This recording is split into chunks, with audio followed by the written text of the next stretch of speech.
Boa, estamos ao vivo. Hoje a gente vai fazer a live aí com o João. O João, ele é brasileiro, mora nos Estados Unidos aí já tem algum tempo. Ele já foi, já voltou. Então achei interessante a gente fazer essa live com ele. Ó, ele já mandou a solicitação aqui. Vou aceitar, transmitir ao vivo com o João. Fazer essa live aí com ele, porque muita gente tem interesse em ir, em conhecer, em saber como que é lá. Boa, João, e aí? Ao Opa, vivo? tudo bem? Ao vivo Tá agora? dando, tá dando pra ouvir bem aí? Tá. E o áudio tá bom aí? Tá tudo certinho? Tá ok, tá ok. Ah, que maravilha. João, bacana. Então, vamos começar do início assim. Vamos, se apresenta aí, fala de onde que você é aqui do Brasil e tal, só para o pessoal pegar do início aí. Ah, ótimo, beleza. Eu sei, tem várias pessoas já me seguindo no meu Instagram. Eu abri meu Instagram que era privado, agora é público. Eu tô mostrando um pouco da minha vida. Meu nome é João Henrique Atuati, eu sou gaúcho do Noroeste do Rio Grande do Sul. Tenho 27 anos e faz alguns anos que eu moro aqui nos Estados Unidos. Fazendo um review básico, eu me formei em engenharia mecânica. E eu vim para os Estados Unidos com o intuito de melhorar meu nível de inglês, para assim voltar para o Brasil e continuar na minha área, que seria, no caso, engenharia mecânica, trabalhar em alguma empresa. Porém, algumas coisas aconteceram quando eu vim para cá, para os Estados Unidos, e eu estou aqui até hoje. Já estou entrando no meu quarto ano na agricultura, na América do Norte, e é algo que eu realmente gosto muito mesmo.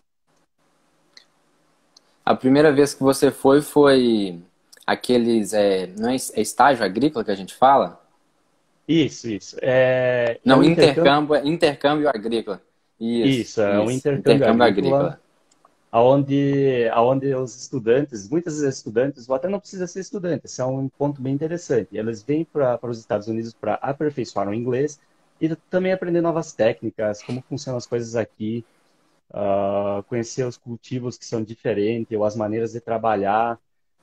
Então, ele é direcionado tanto para quem é estudante da área de agronomia, zootecnia, quanto para quem não é também, para quem tem um curso técnico, por exemplo, pode aplicar esses intercâmbios, ou para quem tem alguma experiência na prática. Por exemplo, eu não sou agrônomo, eu não fiz nenhum técnico, mas se você tem alguma experiência na agricultura, você pode aplicar para um desses intercâmbios agrícolas. E Entendi. outro ponto que eu O acho que vale a intercâmbio pena também. agrícola, sim, pode Opa, falar. desculpa. A gente está com um pequeno Não, delay, pode então falar. pode acontecer isso às vezes. Mas É, eu acho que também é bem importante pautar que não é só intercâmbio agrícola, né? Existe intercâmbio na área de suínos, gado de corte, gado leiteiro, apicultura, floricultura, fruticultura, equinos. Existe uma gama gigante para quem tem interesse em fazer intercâmbio e vir para os Estados Unidos.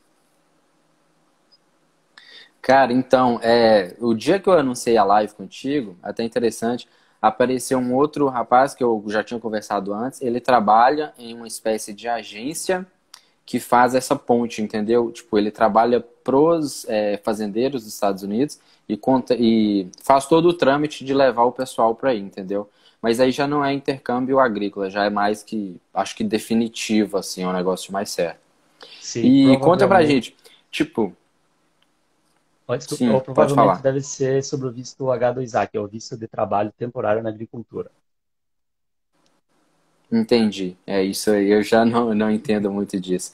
Assim, a primeira vez que você foi, questão de para conseguir o intercâmbio agrícola é muito complicado, ou, por exemplo, o pessoal que tá finalizando graduação ou está no meio, enfim, você disse que é para qualquer área, mas é muito complicado de conseguir o local para ir, ou o pessoal do intercâmbio agrícola eles já direcionam você para uma fazenda fixa, ou você tem que conseguir antes e eles fazem a ponte, como que funciona?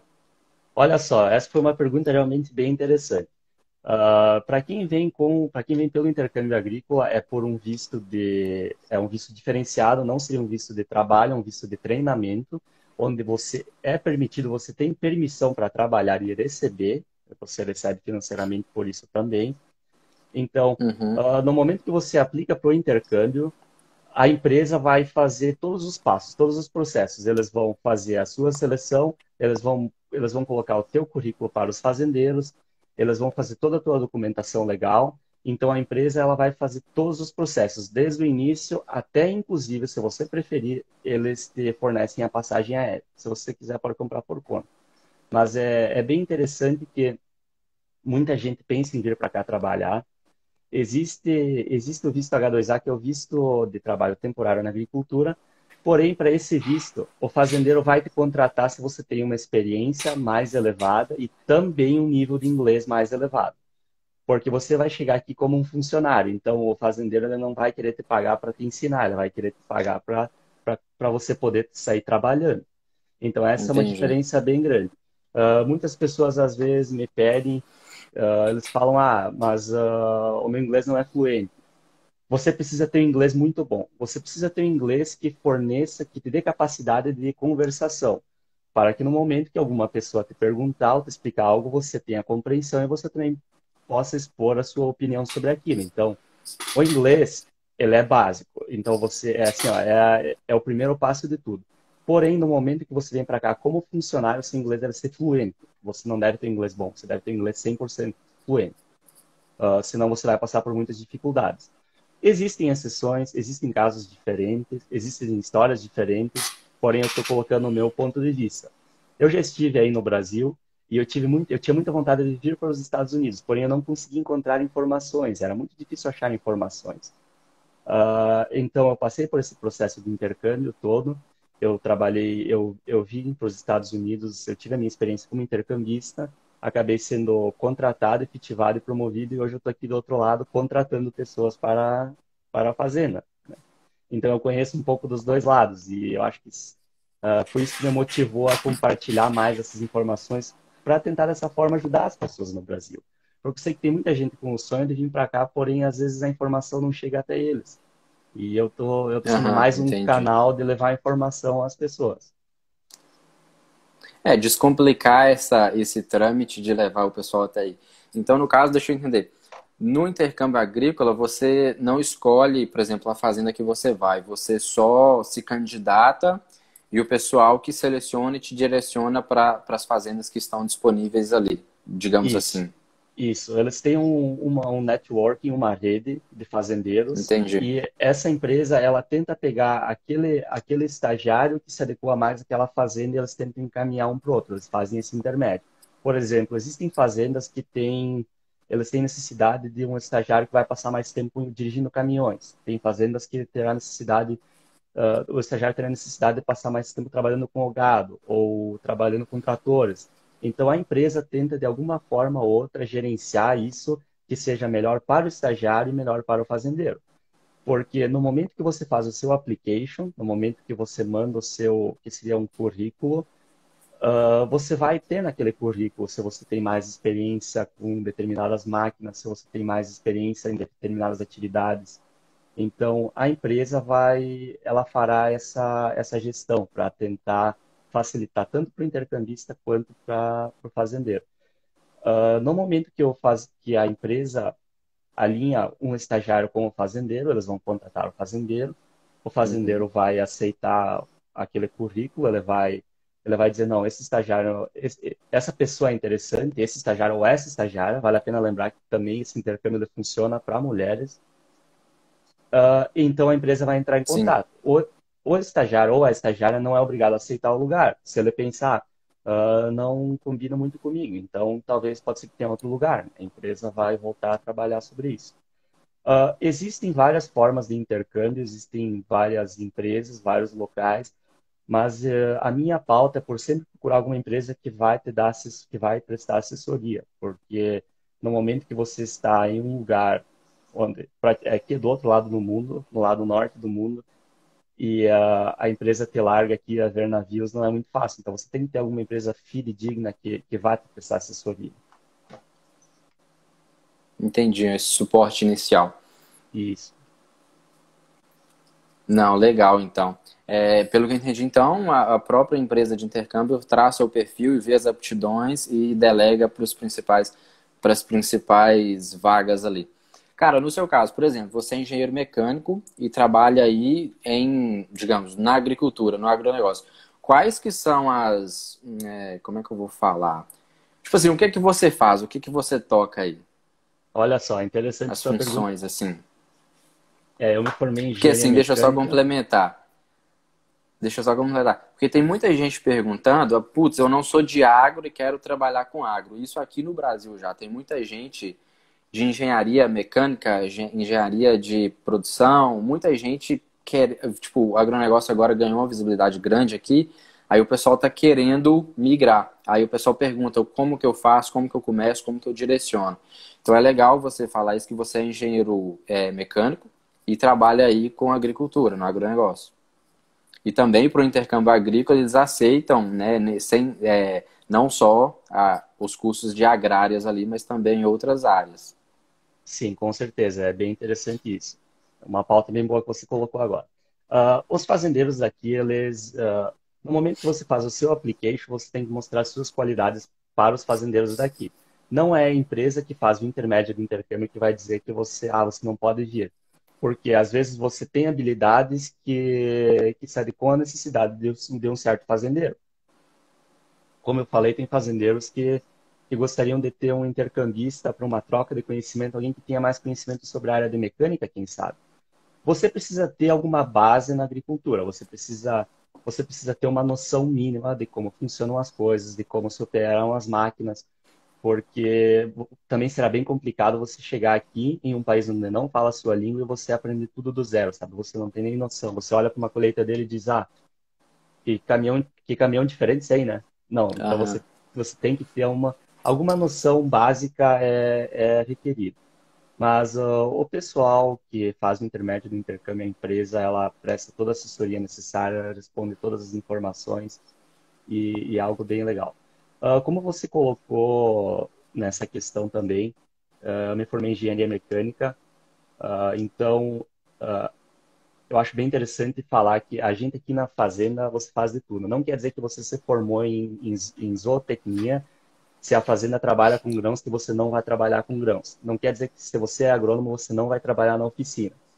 As fazendas americanas, elas funcionam um pouco diferente das fazendas no Brasil, aonde a mão de obra aqui é sempre mais curta. Então, você trabalhando numa fazenda, você vai ser responsável por todas as operações. Você vai fazer plantio, você vai fazer colheita, você vai fazer manutenção, você vai fazer troca de pneu. Então, o conhecimento que você agrega passando uma temporada aqui é gigantesco. Você vai se tornar uma pessoa totalmente autossuficiente. A necessidade vai fazer com que você aprenda todas as atividades um pouco e participe de todas elas um pouco. Algo que eu acho que é muito interessante também. Entendi. Você disse que o tempo de trabalho é mais curto. Na verdade, quando você diz isso, você diz em relação ao quê, assim? Aqui a gente tem uma janela de trabalho Ah, mais curta. Então, nós dependemos muito do clima. Tem anos que nós conseguimos entrar na lavoura e fazer o plantio na primeira quinzena de abril, e tem anos que o plantio ele vai para a primeira quinzena de maio, ou muitas vezes até a segunda quinzena de maio, que atrasa muito. Então, acontece que quando o clima te libera para trabalhar, você trabalha muito. A carga horária aqui é uma carga horária maior do que no Brasil, porque você tem que fazer mais em um período de tempo menor e com menos gente. Então, isso entendi, eu entendi. acho algo que é bem interessante daqui. Então, resume-se por fazer, digamos assim, fazer o máximo possível dentro da fazenda para não perder tempo contratando, digamos assim, terceirizando o serviço de tudo, assim, vamos dizer, de mecânica, de tudo. Isso, com certeza. É tudo feito.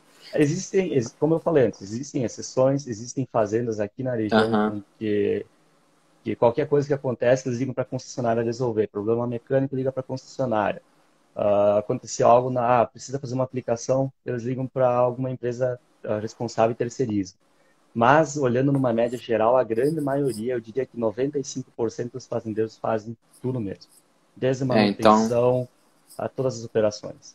então não é tão comum assim, igual no Brasil, que tem muita prestação de serviço. Isso, isso. A questão da prestação de serviço aqui, muitas vezes ela nem se resume ao fazendeiro não querer pagar, mas ela acaba na questão que o fazendeiro não tenha quem faça isso mesmo. Entendi. Não tem, por exemplo, aqui a gente tem muita prestadora de serviço para colheita, para tudo, para transporte. Aí não é tão comum igual aqui? É, a questão de... Existem prestadores de serviço, por exemplo, para transporte e colheita. Inclusive, a colheita, a terceirização de colheita é muito forte nos Estados Unidos, Uhum, mas, em contrapartida, é um serviço bem caro. Um serviço que leva boa parte da produção, eles levam junto, porque é um serviço que não é barato. Porém, existem muitos fazendeiros que eles acabam tendo que contratar pela falta de mão de obra, pela questão de não ter mão de entendi. obra suficiente. Cara, essa questão da mão de obra, por exemplo, que você disse que aí é bem escasso. O que que você vê que é feito para suprir isso? São imigrantes mesmo, de Brasil e outros países? Essa é uma questão bem interessante, ela é uma questão muito política. A mão de obra nos Estados Unidos é algo que está entrando em falta. Então, todos os setores, o desemprego nos Estados Unidos está muito baixo agora. Devido ao Covid, devido a outras coisas, então a economia deu uma segurada bem grande, mas continua um nível de desemprego muito baixo. Porém, na agricultura é diferente, é muito mais baixo, não existe mão de obra, o americano não quer trabalhar nisso. Os jovens preferem ter um emprego que trabalhe das 9 da manhã às 5 da tarde, que não precisa trabalhar em final de semana. Então, isso é algo que dificulta muito. Eles tentam suprir essa demanda com imigrantes, com o visto H2A, que é o visto de trabalho temporário na agricultura, onde eles trazem muitos sul-africanos, eles trazem muitos ucranianos, e agora está começando com brasileiros. Não era algo muito comum para brasileiros.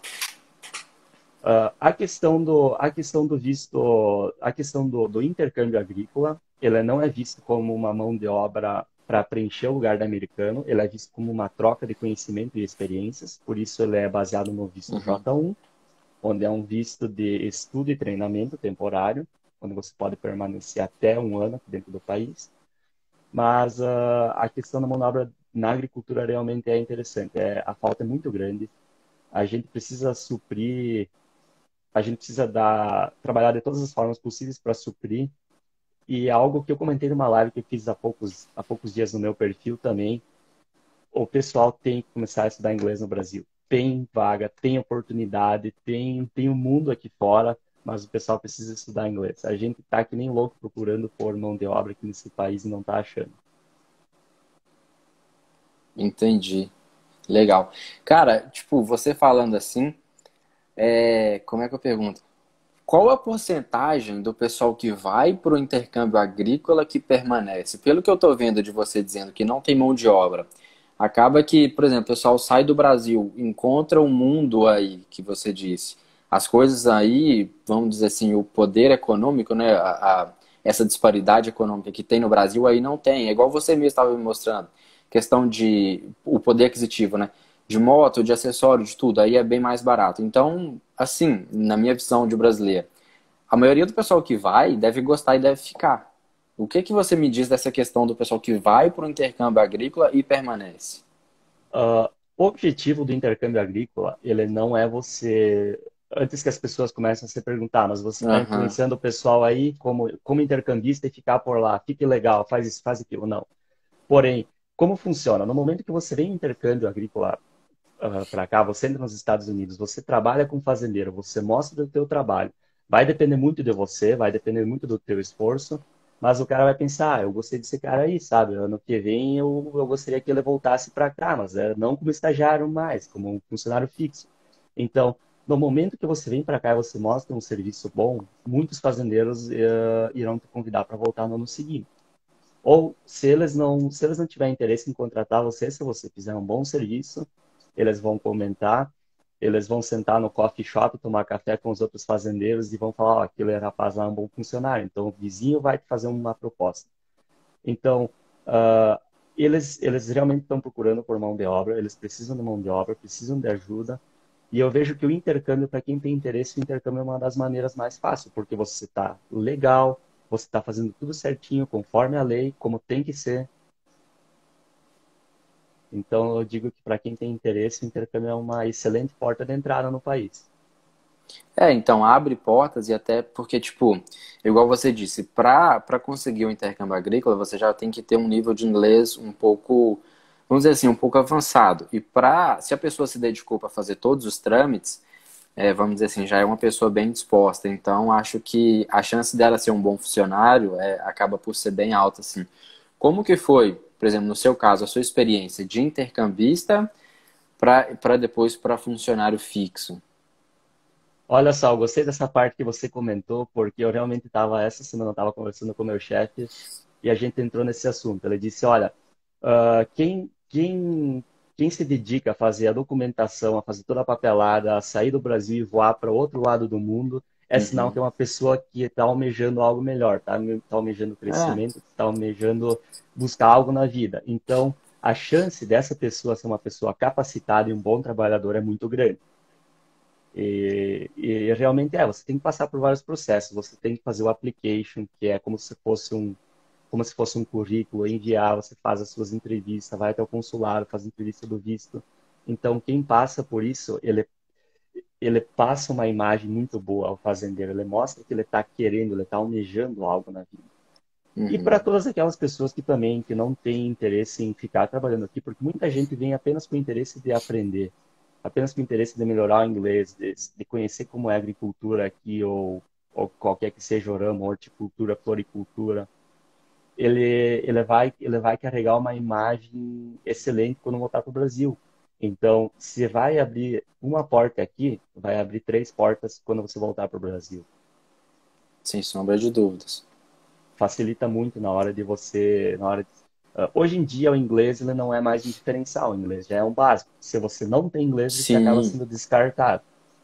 Então, as Aham. pessoas, acho bem interessante as pessoas correrem atrás e realmente se dedicar, que é algo bem importante, algo que pode te diferenciar de outras pessoas no momento da entrevista. Entendi. Sem sombra de dúvidas, se quer ir, tem que ter o inglês. E como é que foi o trâmite seu de intercambista para fixo já, para ficar direto? Sim. No final do meu intercâmbio, no final do meu ano de intercâmbio, eu recebi essa proposta de emprego. E eu não estava com a ideia de voltar para cá, para os Estados Unidos, era uma carta fechada, eu só abri quando cheguei no Brasil. E realmente eu achei que estava sendo muito vantajoso na época. Hoje eu vejo que foi muito vantajoso, pelo fato do Brasil estar um pouco restrito na questão do emprego, na questão metal mecânica estava um pouco instável no Brasil também. Isso foi algo que pesou na decisão. No momento que eu cheguei no Brasil, que eu dei a resposta para ele que eu iria voltar para cá, eu comecei o meu processo de troca de visto, porque como eu vim um ano como intercambista, eu não poderia voltar ao segundo ano com o mesmo visto. Uhum. Então, é um processo demorado, é um processo caro, e por isso que eu digo que é difícil alguém que não te conhece te contratar, porque tem muitas taxas, muitos custos por fazendeiro. Então, esse processo demorou em torno de 5 meses. Eu cheguei aqui em maio do ano seguinte. Eu cheguei em torno de 2 meses atrasado, o pessoal já estava pronto para o plantio. E, mas após aquilo, então, eu resolvi começar sempre o meu processo de renovação de visto mais cedo, todos os anos, porque é necessário que você renove o seu visto para vir para cá, como é um visto temporário visto de trabalho temporário. A questão da mudança de status do intercambista para funcionário, ela traz algumas diferenças no dia a dia.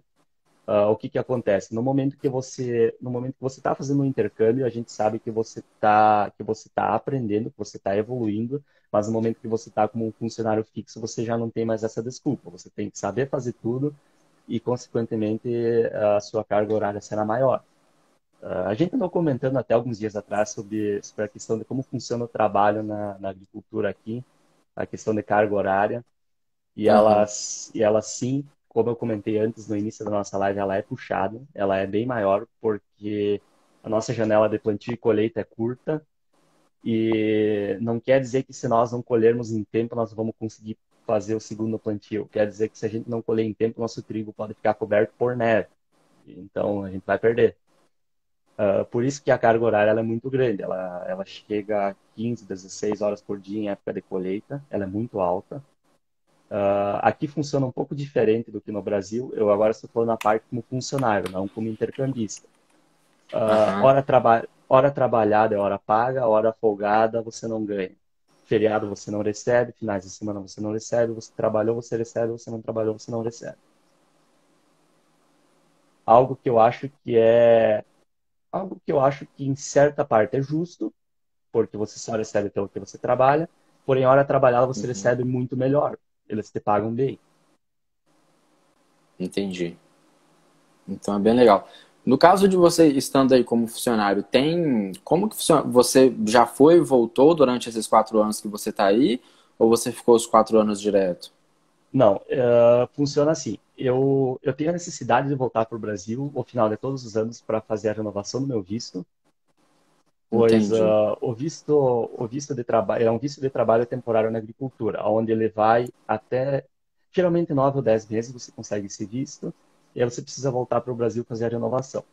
Quem trabalha na área de gado, na área de gado de corte, o gado leiteiro, como não é uma atividade temporária, a agricultura é considerada temporária, porém gado eles entendem que você tem que tratar, você tem que trabalhar com o gado o ano todo, os 12 meses do ano. Não é como um trator, que você desliga e ele fica parado por alguns meses. Uhum. Então, você consegue esse visto em um período de até 33 meses. Você renova ele todos os anos, mas você pode ficar 33 meses sem sair do território americano. Ah, entendi. Então é mais ou menos com base no, na sazonalidade do que você vai trabalhar ali. Tem, digamos assim, prescrito com o que exatamente você vai trabalhar? Por exemplo, você Ah, disse aí floricultura, hortifruti, essas questões, e agricultura, tipo, eles prescrevem ali certo, mais ou menos, o que que você vai trabalhar? Cultura, sim. essas coisas? Entendi. Voltando um passo para trás na nossa conversa sobre intercâmbio, sim, você aplica para uma certa área. No caso, você pode aplicar para a área com que você tem a maior afinidade. Você pode aplicar, inclusive, uma segunda área. Caso a primeira não dê certo, você pode ser chamado na segunda área. Então, sim, você pode dividir. Inclusive, você deve dividir com a área que você tem mais afinidade. Eu apliquei para agricultura, foi a única área que eu apliquei, porque eu sabia que não teria nenhuma afinidade para trabalhar com gado de corte, gado leiteiro, suínos. Eu não tenho nenhum conhecimento nessa área. Então, a chance de eu ser chamado para o intercâmbio seria mínima. E até não tem muita similaridade assim com sua formação, né? Isso, com E agora certeza. falando, por exemplo, de estrutura e de agricultura de Brasil para Estados Unidos, assim, você já como morando aí 4 anos e como viveu aqui a vida toda, o que que você me diz de diferença de estrutura, de tudo assim?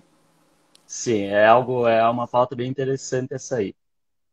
A questão da estrutura é realmente muito diferente.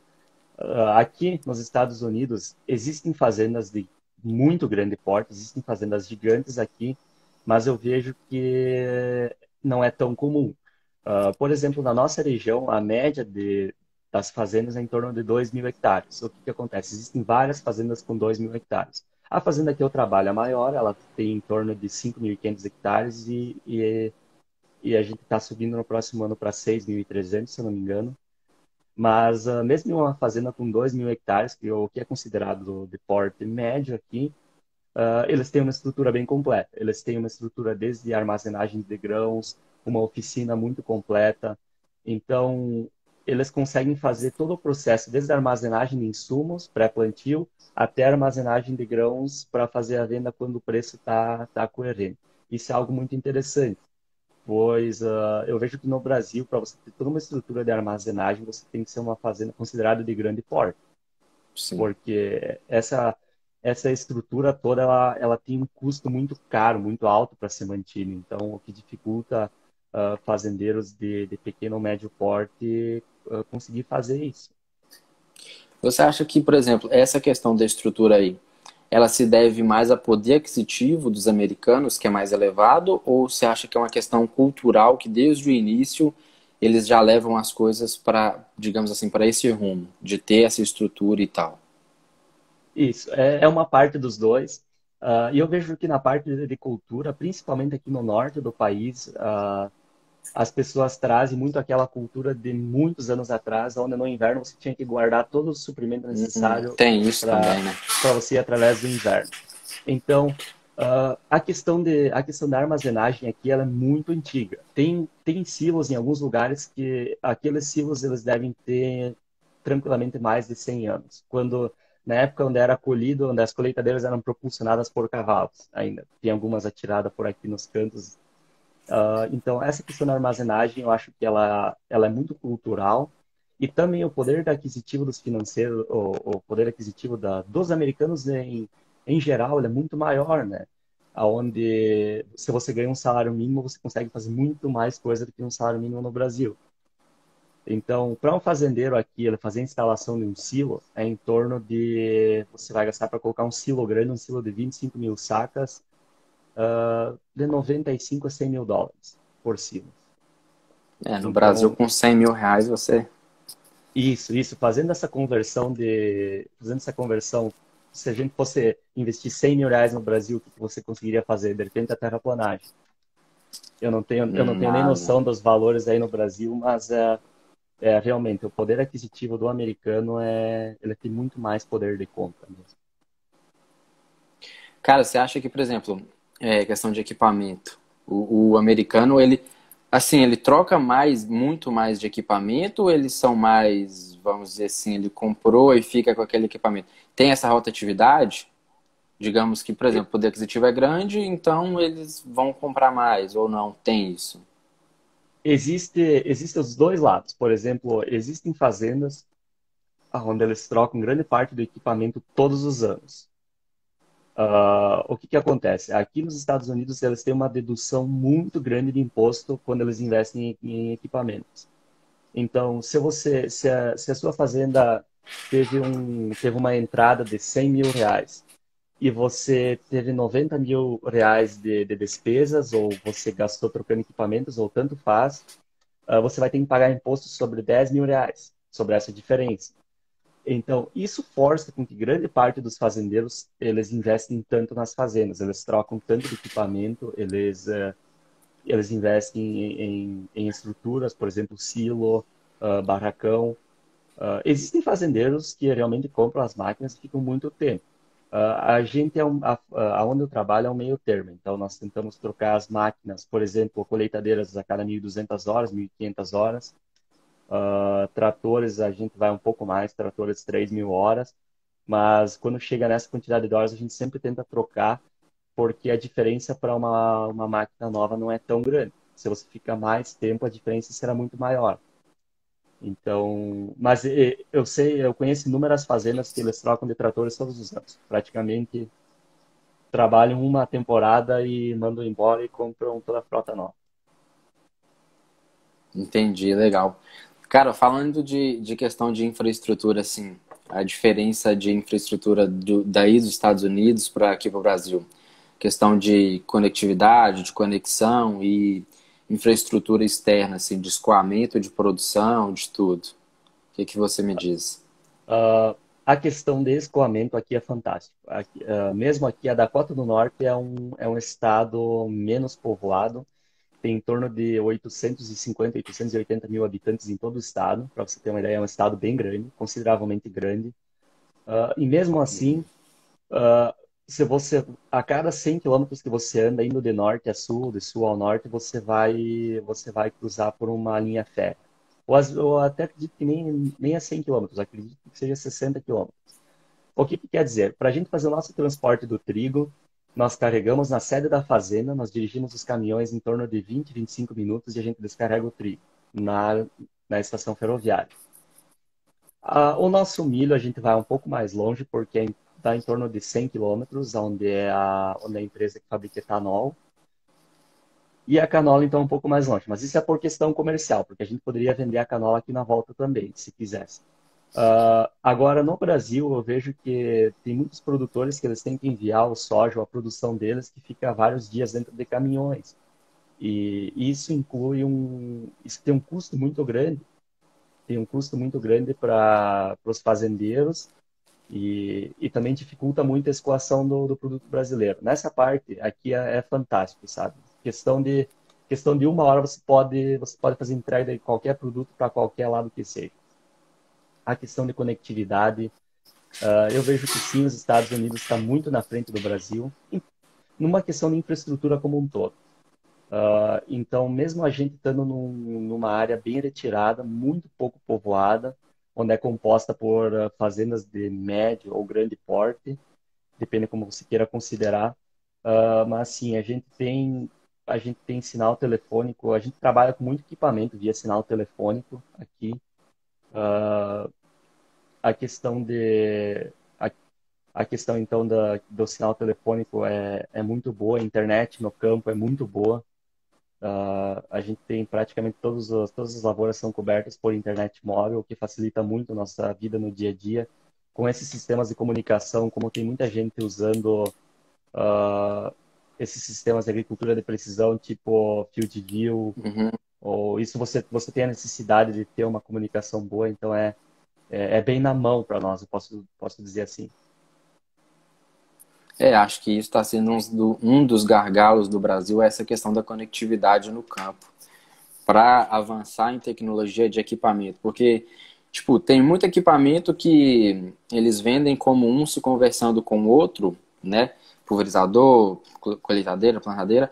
Só que se você não tiver conectividade, não vai adiantar muita coisa. Então, acho que, assim, essa questão dessa infraestrutura para conectividade no Brasil, ela ainda deixa muito a desejar nesse ponto assim. Isso, E pode falar. oi? Não, só comentaria na questão da tecnologia, que muitas pessoas às vezes pensam, mas os Estados Unidos está há muitos anos à frente do Brasil. Eu diria que não. Toda a tecnologia presente aqui nos Estados Unidos, ela tá presente no Brasil. Porém, voltando aqui no nosso assunto de antes, é o poder de compra que dá toda essa diferença. É muito mais caro, é muito mais difícil para um fazendeiro brasileiro adquirir uma tecnologia do que para um fazendeiro americano. Eu diria que essa seria a grande diferença hoje entre tecnologia no Brasil e nos Estados Unidos. Cara, e por exemplo, falando de tecnologia, você acha que, vamos dizer assim, não aceitação, mas o produtor americano, ele insere a tecnologia mais rápido? Porque, assim, de certa forma, no Brasil eu vejo muita, como é que eu vou dizer assim, meio que uma resistência até o produtor adquirir aquilo dali e botar para rodar. Até porque, tipo, não conhece muito e tal, o vizinho ainda não comprou aquele negócio todo. Você acha que aí essa aquisição ela é mais rápida?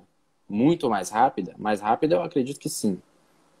Isso, ela com certeza é mais rápida. Uma pelo poder de compra, porque o fazendeiro pensa, eu vou gastar uma certa quantidade de dinheiro, mas não vai ser algo tão grande assim. Por exemplo, um drone que faz. Hoje em dia o pessoal está vindo com drones que fazem a leitura de solo, que você pode fazer certas análises de solo por drone, você pode ver qual é a área está mais frágil na lavoura, onde você precisa melhorar ou não.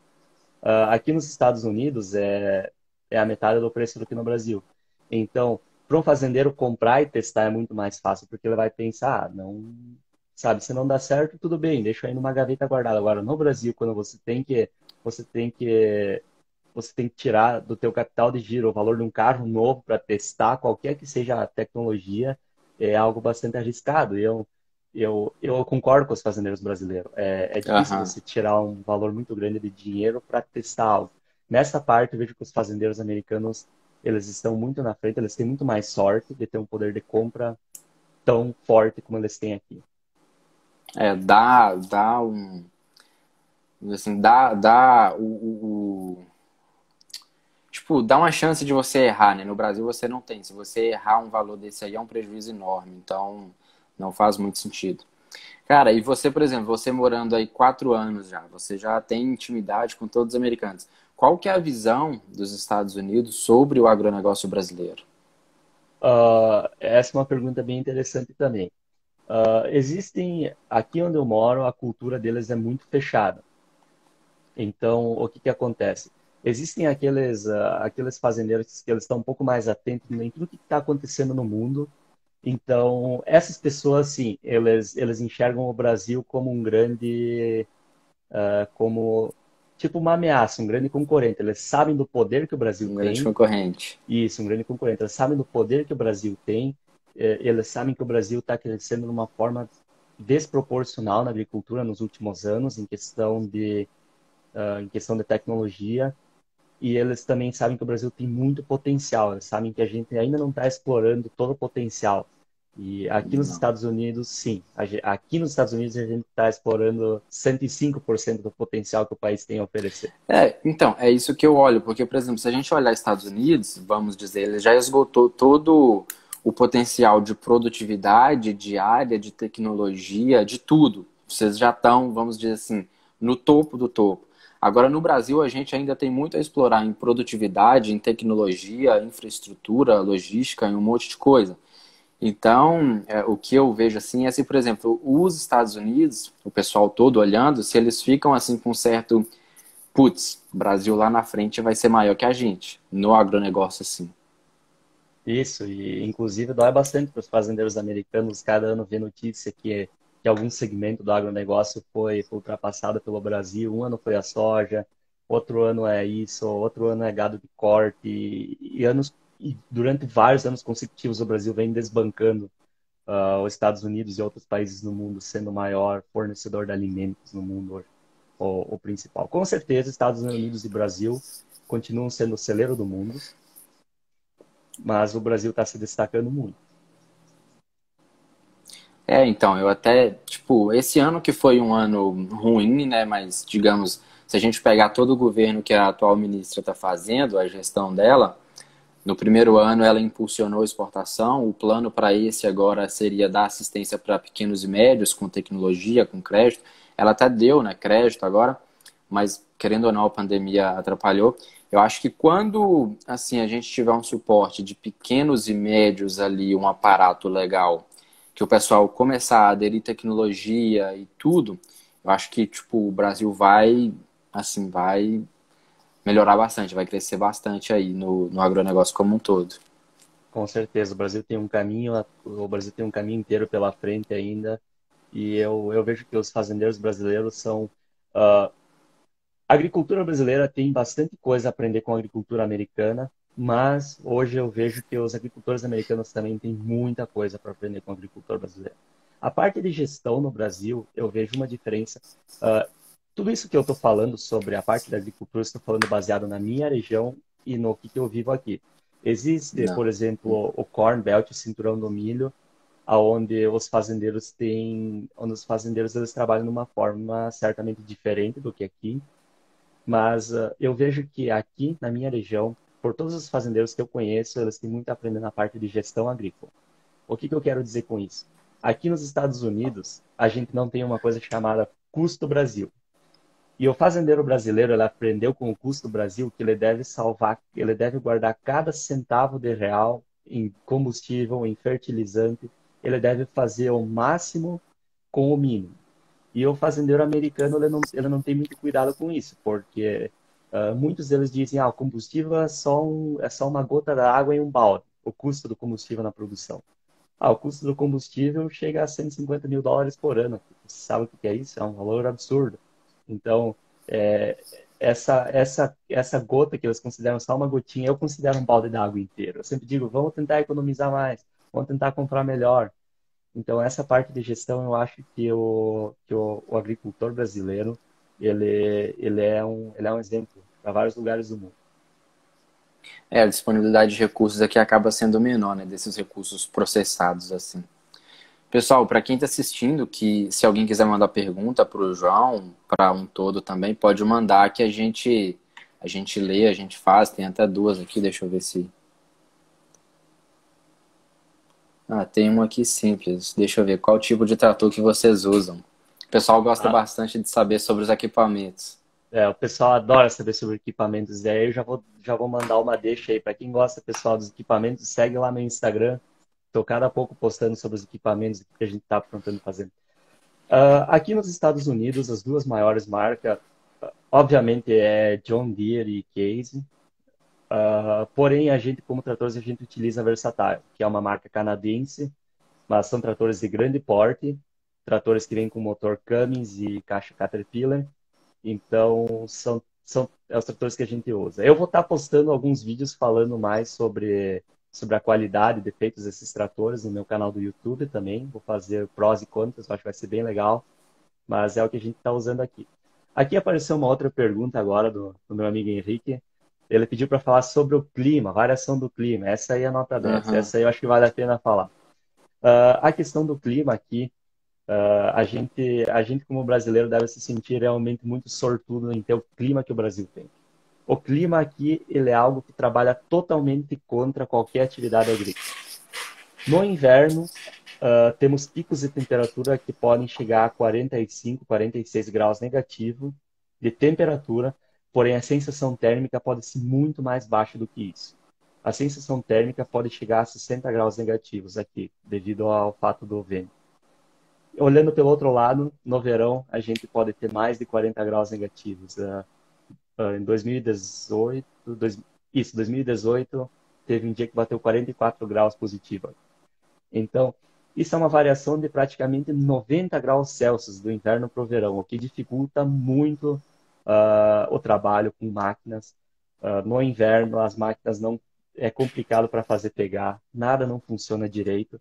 O simples fato de você sair da oficina e você funcionar uma máquina fora pode demorar o dia todo para você conseguir fazer aquela máquina funcionar. Entendi. Eu acho que vale a pena também incluir nessa questão do clima. Aqui na região que eu tô, onde é o cinturão do trigo, é conhecido por ser um forte produtor de trigo. Os níveis de precipitação pluviométrica são muito baixos. Resumindo, não chove. Eu postei no meu Instagram no outro dia que esse ano a gente teve em torno de 90 litros de chuva durante o verão todo na sede da fazenda. O pessoal não quis acreditar. Como vocês produzem aí? Como é que conseguem tirar alguma coisa da lavoura? Eu não sei. Eu sinceramente não sei. A É produção não muito foi muito pouco. boa. Isso, a produção não foi muito boa esse ano. Mas eu não sei como a gente produziu, ou o que a gente produziu ainda, porque praticamente não chove. A média de chuva aqui na região é 400 milímetros por ano. Cara, legal. Tô vendo algumas mulheres aqui nos comentários. Como que é a questão de mulheres na agricultura aí, no agronegócio aí? Tem muito ou não Hoje, tem? hoje você fez uma seleção de perguntas de ouro. Tenho que te dar os parabéns. Tem sim, Vamos tem. lá. A questão das mulheres na agricultura aqui é algo que eu admiro, que eu aprecio muito dos americanos.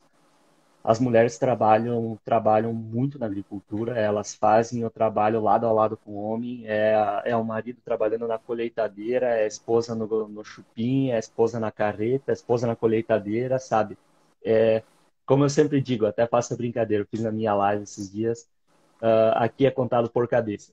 Aqui eles contam por cabeça e você tem dois equipamentos e tem um casal, é um para cada lado então, sim, tem muita mulher na agricultura. A mulher é muito forte no agro. Entendi, legal. Tem uma pergunta aqui perguntando sobre fertilidade das terras de Dakota do Norte. As terras daí da Dakota do Norte são bem férteis. Daniel Joe perguntou. Eu vou dividir a Dakota do Norte em duas partes. Tem o estado dividido no meio, bem certo no meio pelo rio. Então, do lado leste do estado, as terras são planas, é aquele solo escuro, aquele solo preto, e é um solo Aham. muito fértil, é um solo que segura muita umidade. Eu não sei falar muito mais sobre como eles cultivam aquele solo, mas eu sei que eles praticamente todos os anos eles entram gradeando, eles entram virando aquele solo. Uhum. E do outro lado do rio, do lado que eu trabalho, que eu moro aqui, que eu vivo, infelizmente é o lado pobre da Dakota do Norte. É o lado onde é que o solo é muito ruim, o solo é muito pobre aqui. Eu não sou agrônomo, como eu já comentei antes, e a parte de solos não é o meu forte. Mas aqui o solo é muito rico em sílica e o teor de argila do solo é muito baixo. É- eu vou considerar entre baixo e nulo o teor de argila do solo aqui. Essa sílica ela transforma o solo quando ele está molhado em como eu poderia dizer, em uma polenta, ela é mole, as máquinas fundam, você atola a máquina por tudo que é lado. E quando esse solo seca, ele fica duro como se você fosse plantar no asfalto. Assim, ó, é um solo muito ruim de trabalhar, muito difícil. E isso acaba impactando diretamente no valor da terra.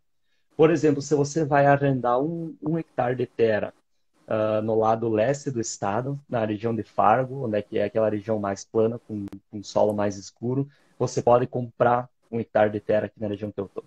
Essa é a diferença de preço. É muito grande. Isso. O pessoal, vejo que o pessoal tá pedindo aqui a questão do percentual de argila, eu não saberia informar, mas ele é muito baixo. E Entendi. em questão de 1 quilômetro, você pode ter um solo completamente diferente. Você pode ter um teor de argila baixíssimo e você pode não ter argila, sabe? O solo, ele muda muito rápido aqui. Uma lavoura pode ser boa, outra lavoura pode ser horrível. Pela questão do solo ter um teor de argila muito baixo, a gente não utiliza calcário.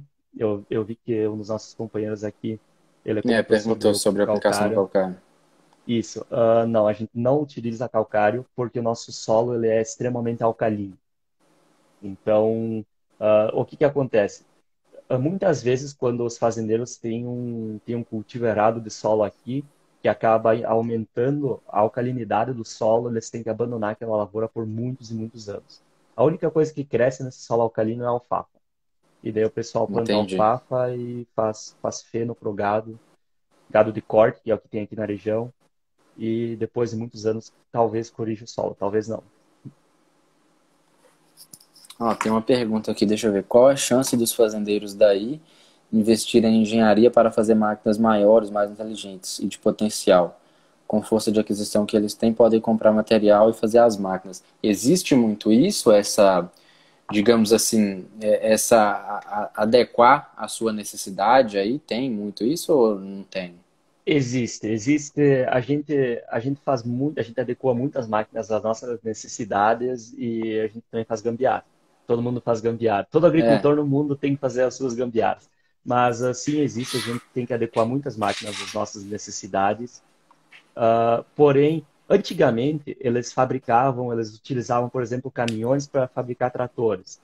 Hoje em dia eles facilitaram muito. Ninguém se envolve muito mais nisso. O pessoal vai mesmo na concessionária comprar a máquina pronta. Mas quando acontece de ter que adequar as necessidades, a gente faz assim. Essa é uma das questões que a gente tem uma oficina tão completa na fazenda. Então, nós temos todas as ferramentas que precisa na fazenda pelo fato da mão de obra que ser escassa e não ser tão fácil. Não, se a tua máquina estraga, não é você só ligar para o mecânico, ó, o cara vai estar aqui daqui 1 hora para consertar. Não, ninguém vai estar aqui nos próximos 2 ou 3 dias. Então, por isso a gente tem uma oficina tão completa e fizemos toda a parte de manutenção preventiva, ou inclusive quando quebra alguma máquina mesmo. entendi. Teve uma pergunta aqui em relação ao crédito, se é melhor que no Brasil. Só que, tipo, eu vou perguntar de outra forma. Aí, a produção aí, ela é mais crédito próprio, o pessoal, o produtor ele faz do próprio bolso ou tem essa questão do crédito igual aqui no Brasil? Existem produtores que vão por conta. Não são muitos, mas existem. No Entendi. caso, aonde eu trabalho, o pai do dono da fazenda, ele fazia todo o cultivo da área dele por condições próprias. Ele não financiava nada. Mas muita gente Uhum. financia para você ter um capital de giro, você ter um fôlego maior para o próximo ano. Então, muita gente financia. O juro aqui é muito baixo. O juro aqui Sim. eu acho que ultimamente está em torno de 1% ao ano. Então, é um, Cara, é um juro realmente. pegando um gancho nessa questão do financiamento e em relação à segura de safra, aí por conta do clima ser mais, digamos assim, mais doido que aqui no Brasil, o pessoal faz seguro com mais frequência, assim, com maior frequência que aqui no Brasil. Aqui, tipo, se a gente pegar de 3 anos para cá, Rio Grande do Sul, acho que foi no início desse ano que teve uma quebra de safra. Assim, acho que de uns 3 anos para cá o pessoal tá mais íntimo assim do seguro de safra. A gente teve umas mudanças climáticas bruscas, então o pessoal adequou mais. O que que você me diz de seguro de safra aí nos Estados Unidos? Existe sim. Os seguros eles são privados, os fazendeiros eles têm que pagar seguro privado, porém é subsidiado pelo governo. É dessa forma que funciona. Não, Ah, sim. inclu- Eu digo assim, o pessoal faz mais do que aqui no Brasil? Faz sim. Praticamente ninguém planta sem seguro aqui. E pelo fato de ser uma região com um Entendi. clima tão atípico, eles usam muito. Então, a cada 5 anos, eu acho que 2 anos eles utilizam desse seguro. Ele é um seguro privado, onde os fazendeiros pagam, e não é Putz, pouco. Ele não é um seguro barato, ele é um seguro que ele é por acre ou por hectare, dependendo da cultivar, dependendo da cobertura, mas ele é um seguro que no final do ano ele acaba gerando valores assim, ó, esse ano meu seguro vai dar US$ 120 mil, esse ano o seguro vai dar 80, 100, então são valores assim, ó, bem grandes, mas você pode incluir esse valor junto com o fertilizante e a semente. Você é obrigado a fazer seguro. entendi. João, a gente está batendo 1 hora de live aqui já. Eu vou fazer uma última pergunta e vou ver se alguém quer fazer pergunta.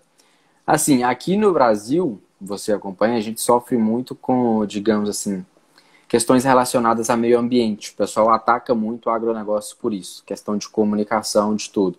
Aí nos Estados Unidos, como que é essa questão de meio ambiente, de preservação, do pessoal, da oposição do agronegócio, vamos dizer assim, em crítica e tal? Como que é isso aí?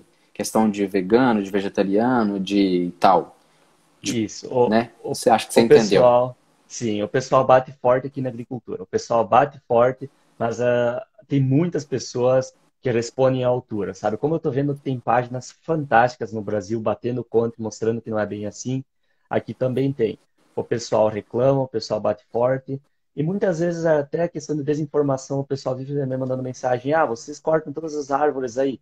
Aqui a gente não tem essa questão de árvores, porque a árvore não é nativa da nossa região aqui. Toda árvore que existe aqui foi plantada por alguém. Então a gente pode derrubar, porque não é nativa. Uhum. Mas sim, a questão de preservação legal existe aqui, as leis elas estão ficando cada vez mais apertadas.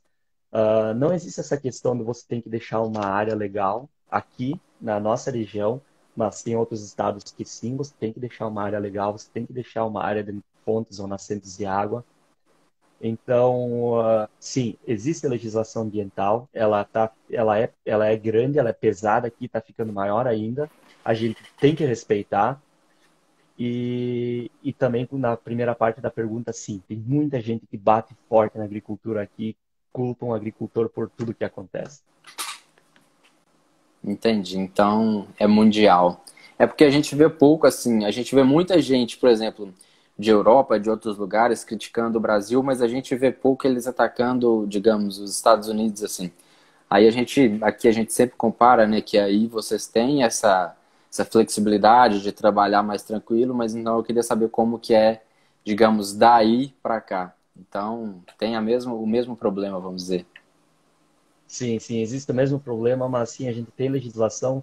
Eu vejo que ela não é tão complexa quanto no Brasil, mas eu acho que o Brasil tá no rumo certo. O Brasil está aos poucos ajeitando a casa e o Brasil em poucos anos vai se tornar um país modelo. A questão do respeito do cultivo do solo que o agricultor brasileiro tem é fantástica. Assim, a questão do jeito que o agricultor brasileiro trata o solo é algo exemplar, realmente já serve hoje de exemplo para o mundo inteiro. Entendi. Legal. João, quero te agradecer demais aí por ter cedido 1 hora do seu tempo aí. A gente marcou, você falou que hoje era seu dia de folga. Aí depois que eu fui lembrar, amanhã que é feriado, né? Amanhã é dia de finados. Então, enfim, acho que poderia ter dado até mais pessoas, mas isso não é empecilho para a gente fazer outras lives aí para abordar outros assuntos. Com Então, certeza. tipo, se você quiser fazer suas ponderações, todo mundo peço para seguir seu Instagram. E é isso, faça suas ponderações aí e deixa o convite para o pessoal te seguir no Instagram, no YouTube.